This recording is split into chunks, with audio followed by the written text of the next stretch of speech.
Hello दोस्तों, नमस्कार। आप सभी साथियों का स्वागत है आपके अपने यूट्यूब चैनल एक्सेस एकेडमी पर। उत्तर प्रदेश में संचालित कस्तूरबा गांधी बालिका विद्यालय में विभिन्न पदों के लिए भर्ती का विज्ञापन जिलेवार जारी किया जा रहा है, जिसकी डिटेल जानकारी आप सभी को समय समय पर चैनल के माध्यम से डिस्कस की जा रही है। आज की इस वीडियो में हम प्रयागराज में उच्चीकृत कस्तूरबा गांधी बालिका विद्यालय में विभिन्न पदों के लिए निकाली गई भर्ती विज्ञापन की डिटेल्ड जानकारी डिस्कस करने वाले हैं। तो आप सभी से निवेदन है कि वीडियो को सभी साथियों तक शेयर कर दीजिए, और अगर आप सभी लोगों ने अभी तक वीडियो को लाइक नहीं किया तो प्लीज वीडियो को लाइक करें, दोस्तों में शेयर करें और चैनल को सब्सक्राइब कर लें आगे की लेटेस्ट अपडेट पाने के लिए। तो आइए दोस्तों, शुरू करते हैं आज का यह वीडियो और देख लेते हैं प्रयागराज जिले में विभिन्न पदों पर कस्तूरबा गांधी बालिका विद्यालयों के लिए निकाली गई भर्ती के विज्ञापन की A to Z जानकारी का यह वीडियो। तो दोस्तों, आप सभी लोग देख सकते हैं प्रयागराज जिले में निकाली गई कस्तूरबा गांधी बालिका विद्यालय की भर्ती की ऑफिशियल विज्ञप्ति यहां पर आप सभी के सामने है, और यह विज्ञप्ति यहां पर देख सकते हैं 10/1/2025 को निकाली गई है। कार्यालय जिला बेसिक शिक्षा अधिकारी प्रयागराज, जिला परियोजना कार्यालय एवं समग्र शिक्षा के तहत इस विज्ञप्ति को जारी किया गया है। यहाँ पर आप सभी लोग देख सकते हैं जनपद प्रयागराज के नवीन उच्चीकृत कस्तूरबा गांधी आवासीय बालिका विद्यालयों में स्टाफ चयन है। तो विशेष सचिव उत्तर प्रदेश शासन के आदेश संख्या, यहाँ पे सारे आदेश को मेंशन किया गया है जिसके अधीन यहाँ पर नियुक्तियां की जानी है। देख सकते हैं सारे पॉइंट यहाँ पर बिल्कुल स्पष्ट मेंशन है। जिला अधिकारी महोदय के अनुमोदन के क्रम में एवं जनपदीय चयन समिति के निर्णय उपरांत निर्धारित अर्हताधारी अभ्यर्थियों से संविदा के आधार पर नवीन उच्चीकृत कस्तूरबा गांधी आवासीय बालिका विद्यालय में कार्य करने हेतु आवेदन पत्र आमंत्रित किए जाते हैं। आवेदन पत्र पंजीकृत डाक या स्पीड पोस्ट द्वारा जिला परियोजना कार्यालय समग्र शिक्षा, ममफोर्डगंज, प्रयागराज के पते पर दिनांक 27/1/2025 तक साया 5 बजे तक अवश्य प्राप्त हो जाने चाहिए। निर्धारित तिथि के बाद अथवा साधारण डाक से प्राप्त होने वाले आवेदन पत्र स्वीकार्य नहीं होंगे। रिक्त पदों तथा उसके सापेक्ष चयन हेतु निर्धारित अर्हता, मानक, आरक्षण श्रेणी, शैक्षिक योग्यता, आयु सीमा, देय मानदेय प्रतिमाह व आवेदन पत्र का प्रारूप इत्यादि का विवरण जनपद प्रयागराज की वेबसाइट यहाँ पर देख सकते हैं www.prayagraj.nic.in पर उपलब्ध है। और जो आप यहाँ पर वीडियो में ऑफिशियल विज्ञप्ति देख रहे हैं, ये इसी साइट से यहाँ पर ली गई है। और आप सभी को बता दें, आवेदन पत्र का फॉर्मेट जो है आप सभी को इसी वीडियो में दिखाया जाएगा, और वही आवेदन फॉर्मेट आपको NIC से मिलेगा और उसी को आप भर करके भेज सकते हैं इस दिए गए पते पर। आवेदन पत्र का फॉर्मेट आप सभी लोग अगर डायरेक्ट प्राप्त करना चाहते हैं तो डिस्क्रिप्शन में टेलीग्राम चैनल का लिंक दिया गया है, उस पर हमने अपलोड कर दिया है, और जहां से आप डाउनलोड करके उसका प्रिंट आउट निकालकर आवेदन फॉर्म को भर करके और उसे स्पीड पोस्ट या पंजीकृत डाक के माध्यम से भेज सकते हैं। अब यहाँ पर देख लेते हैं किन किन पदों के लिए भर्ती का विज्ञापन जारी हुआ है, क्या क्या शैक्षिक योग्यताएं हैं, पूरी डिटेल जानकारी को। यहाँ पर सबसे पहले देखेंगे क्रम संख्या है, पद का नाम है, पदों की संख्या है, आरक्षण श्रेणी के जो अकॉर्डिंग किस प्रकार से पदों का विभाजन किया गया है वो मेंशन है। शैक्षिक अर्हता इस कॉलम में देखने को मिलेगी। वरीयमान अर्हता यहाँ पर क्या रहने वाली है, और यहाँ पर सैलरी प्रति मंथ आपकी क्या रहने वाली, वो सारी चीजें यहाँ पर देखने को मिलेंगी। तो सबसे पहले यहाँ पर आप सभी लोग देख सकते हैं प्रधानाचार्य के 2 पदों पर भर्ती का विज्ञापन जारी हुआ है, और जिसके लिए ये विस्तृत शैक्षिक योग्यताएं यहाँ पर मेंशन की गई हैं। और इस पूरी ऑफिशियल विज्ञप्ति को ही टेलीग्राम चैनल पर अपलोड कर देंगे, और जिससे आप सभी लोग आराम से यहाँ पर पढ़ लें और उसके बाद यहाँ पर आप आवेदन फॉर्म को भरें। यहाँ पर 2-3 चीजें आपको स्पष्ट क्लियर होनी चाहिए कि प्रधानाचार्य पद के लिए जो भी बहनें आवेदन कर रही हैं तो उनकी आयु न्यूनतम 30 वर्ष होनी चाहिए। इससे कम आयु वर्ग की बहनें आवेदन नहीं कर सकती हैं।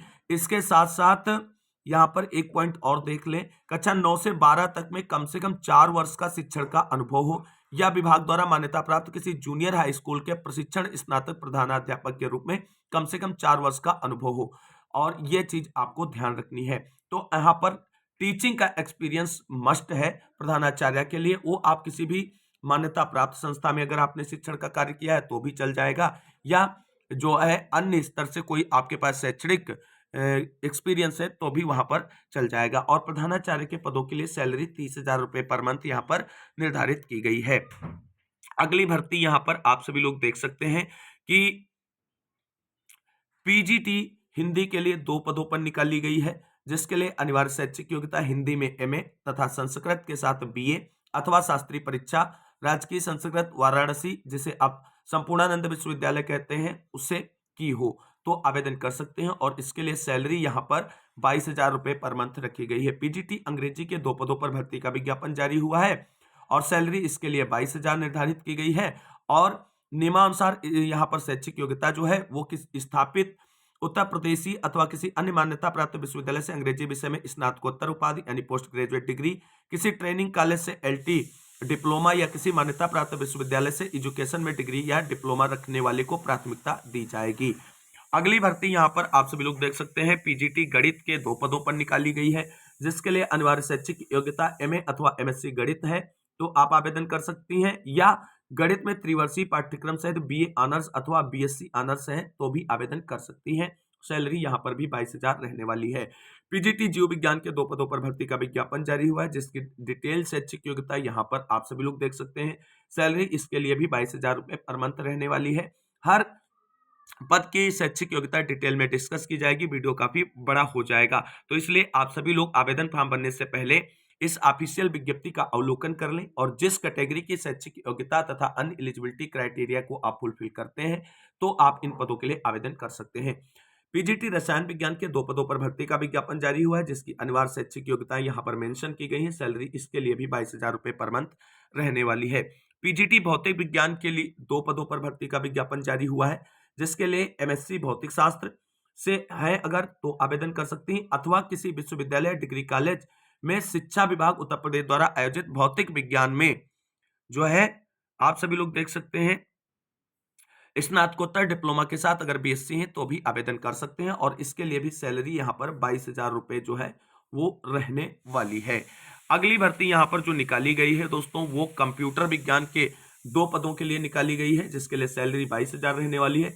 शैक्षिक योग्यताएं यहाँ पर आप सभी लोग देख सकते हैं। यहाँ पर अथवा का मतलब है कि इनमें से कोई एक, अथवा का मतलब होता है कि इनमें से कोई एक डिग्री अगर आपके पास है, यानी जो यहाँ पर ये डिग्रियां अथवा वाली हैं इनमें से किसी एक डिग्री के बिहाफ पर आप आवेदन कर सकती हैं। और अगली भर्ती जो है वो आप सभी लोग देख सकते हैं लैब असिस्टेंट के 6 पदों पर निकाली गई है, जिसके लिए हाई स्कूल विज्ञान वर्ग के साथ लेबोरेटरी तकनीक में डिप्लोमा अगर आपके पास है तो आप आवेदन कर सकती हैं। सैलरी 7,147 रुपए पर मंथ रहने वाली है। और अगर आप के पास लेबोरेटरी तकनीक नहीं है तो आप मान्यता प्राप्त बोर्ड से इंटरमीडिएट साइंस वर्ग से अगर आपने कर रखा है तो भी आप आवेदन कर सकते हैं।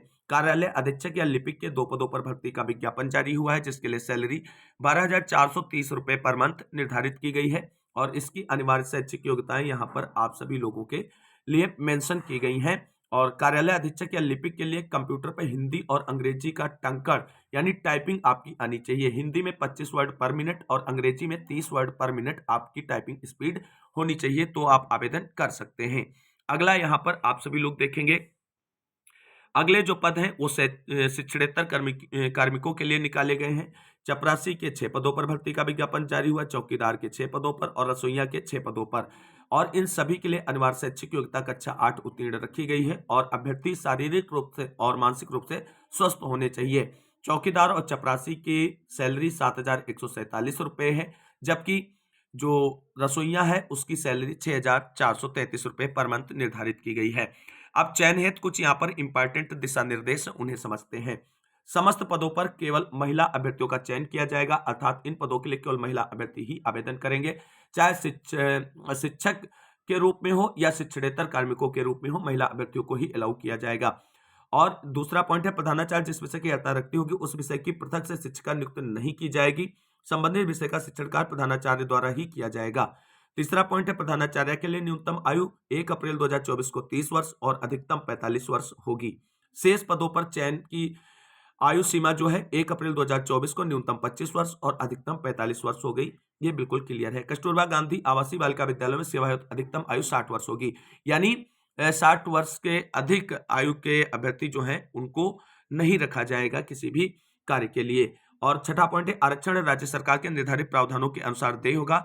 अन्य पिछड़ी जाति, अनुसूचित जाति, अनुसूचित जनजाति के अभ्यर्थी को पिता पक्ष का जाति प्रमाण पत्र की प्रति संलग्न करना अनिवार्य होगा, अन्यथा आरक्षण का लाभ नहीं देय होगा। ईडब्ल्यू वर्ग के अभ्यर्थियों को वर्ष 2024-25 का प्रमाण पत्र संलग्न करना अनिवार्य होगा। यहाँ पर एक आप सभी लोग ये पॉइंट देख सकते हैं। फिर अगला है मेरिट को लेकर के 2 या 2 से अधिक अभ्यर्थियों का गुणवत्ता अंक समान हो तो ऐसे अभ्यर्थी का नाम जो आयु में ज्येष्ठ हो सूची में उच्चतर रखा जाएगा। यदि 2 या 2 से अधिक अभ्यर्थियों का गुणवत्ता अंक और आयु समान हो तो ऐसे अभ्यर्थी का नाम अंग्रेजी वर्णमाला क्रम के अनुसार सूची में रखा जाएगा। आपका यहाँ पर जो मेरिट कैसे बनेगी उसको स्पष्ट रूप से यहाँ पर मेंशन किया गया है। यहाँ पर आप सभी लोग देख सकते हैं रिक्त पदों की संख्या घट बढ़ सकती है। आवेदन पत्र पर आवेदित पद का नाम स्पष्ट रूप से अभ्यर्थियों द्वारा अंकित करना होगा। चपरासी, चौकीदार एवं रसोइया का पद पूर्णकालिक होगा। तो विद्यालय में ही निवास करना होगा। यानी इन 3 जो शिक्षणेतर कार्मिकों के पद हैं उन पर आप सभी लोगों का जो है विद्यालय में रुकना अनिवार्य है और ये पूर्णकालिक पद हैं। और यहाँ पर स्पष्ट डायरेक्शन दिया गया है कि अपूर्ण, हस्ताक्षर रहित, साधारण डाक से प्राप्त, कटिंग, ओवरराइटिंग, निर्धारित प्रारूप से इतर, वांछित प्रमाण पत्र संलग्न न होने आदि की दशा में आवेदन पत्र निरस्त कर दिया जाएगा, जिसका संपूर्ण उत्तरदायित्व संबंधित का होगा। अब यहाँ पर दोस्तों आगे सारी चीजें यहाँ पर मेंशन की गई हैं कि उल्लिखित मानदेय में नियोक्ता का 13% ईपीएफ अंशदान जिन कर्मियों का मानदेय 15,000 की सीमा तक है सम्मिलित है। आवेदक आवेदन पत्र के साथ 2 लिफाफे जिस पर उनका स्वयं का पता लिखा हो और 42 रुपए के डाक टिकट लगे हुए हों और भेजना है। पते में अभ्यर्थी का नाम, पता पूरा, मोबाइल नंबर व पिन कोड स्पष्ट लिखा हो जिसे संलग्न करना अनिवार्य है। अब यहाँ पर आप सभी को बता दें आपको डॉक्यूमेंट्स कौन कौन रखने हैं। तो समस्त शैक्षिक प्रमाण पत्र जिसके बिहाफ पर आप आवेदन कर रहे हैं तो उनके प्रमाण पत्र और उनके अंक पत्र सेल्फ अटेस्टेड होने चाहिए। इसके साथ साथ निवास प्रमाण पत्र, जाति प्रमाण पत्र ये भी आपको लगाना है। और ईडब्ल्यूएस वर्ग के बिहाफ पर जो भी भाई बहन आवेदन कर रहे हैं उनको ईडब्ल्यूएस का सर्टिफिकेट भी भेजना है। और इसके साथ साथ 2 चरित्र प्रमाण पत्र भी आपको आवेदन फॉर्म के साथ ही भेजने होते हैं। यह बिल्कुल स्पष्ट रूप से मेंशन किया गया है। तो यहां पर चीजें दोस्तों बिल्कुल मेंशन कर दी गई है सारी। और जो भी बहनें इन पदों के लिए आवेदन करना चाहती हैं उनके पास एक बेहतरीन मौका है और 27 जनवरी तक आप आवेदन को भेज सकती हैं।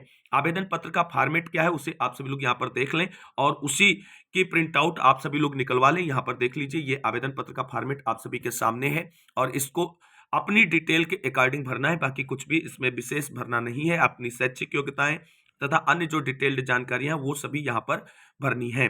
तो ये सारी जानकारियां आप सभी को कैसी लगी हैं उम्मीद करते हैं अच्छी और हेल्पफुल लगी होंगी। फिर भी आपसे निवेदन है कि वीडियो को लाइक करें, दोस्तों में शेयर करें। जितने भाई बहन चैनल पर पहली बार विजिट करें और अभी तक चैनल से नहीं जुड़े तो प्लीज चैनल को सब्सक्राइब करके बेल आइकन जरूर दबा लें आगे की सही सटीक लेटेस्ट और ऑफिशियल अपडेट पाने के लिए। इस वीडियो को अंत तक देखने वाले सभी भाई बहनों को तहे दिल से शुक्रिया, बहुत बहुत धन्यवाद। मिलते हैं अगली वीडियो में नेक्स्ट और नई भर्ती से संबंधित डिटेल जानकारी के बारे में। तब तक के लिए सभी साथियों को जय हिंद, जय भारत, वंदे मातरम।